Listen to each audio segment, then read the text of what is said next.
More than 50 years after their arrests led to days of protests and riots in West Louisville, a long overdue apology and honor for some historic Louisvillians. WDRB Stefan Johnson shows us the special honor for the Louisville Black Six.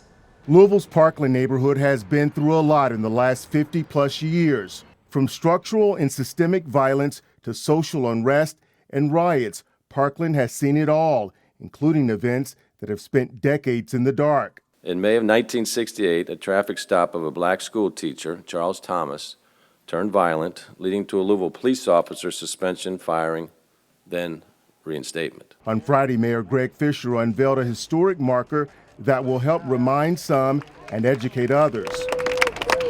I wanted this official Metro government acknowledgement of this history and this injustice and this recognition to be my last public act as Louisville's 50th mayor. The injustice happened to 6 young black adults. 6 black Americans, who later became known as the Black Six, were scapegoated. It started in May of 1968 when Manfred Reed stopped to check on a black teacher and friend being questioned about a robbery by police. Reed was attacked and put in jail, but the arresting officer was eventually terminated for using excessive force and later reinstated by a civil service commission. So there's a lot to what happened to the Black Six. We went out there for this young man right here, Mr. Reed, when they got attacked by a police officer. After the officer was reinstated, Sam Hawkins helped organize a rally in support of Reed at 28th and Greenwood.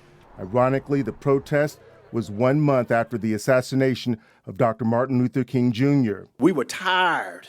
We were tired of being turned down every time we turned around, that we had to get out in the street and march. But the protests led to the 6 people being falsely charged with conspiracy and inciting a riot. Members of the Black Six were Ruth Bryant, James Cortez, Walter T. Pete Cosby, Samuel Hawkins, Manfred Reed, and Robert Kuyu Sims. In 1970, all 6 were acquitted, but by then the damage was done, not only to the Parkland neighborhood, but to their reputations, families, and livelihood. My mother was just 45 years old. Former Metro Councilwoman Sherry Bryant Hamilton's mother was active in the community and one of the 6. She had a seat at the table, and she was going to be heard. Bryant Hamilton's mother was also an educator, and she believes her mom would celebrate the fact that there's now a permanent marker to help tell the story. It's an opportunity to talk about history, to make sure that things like this don't happen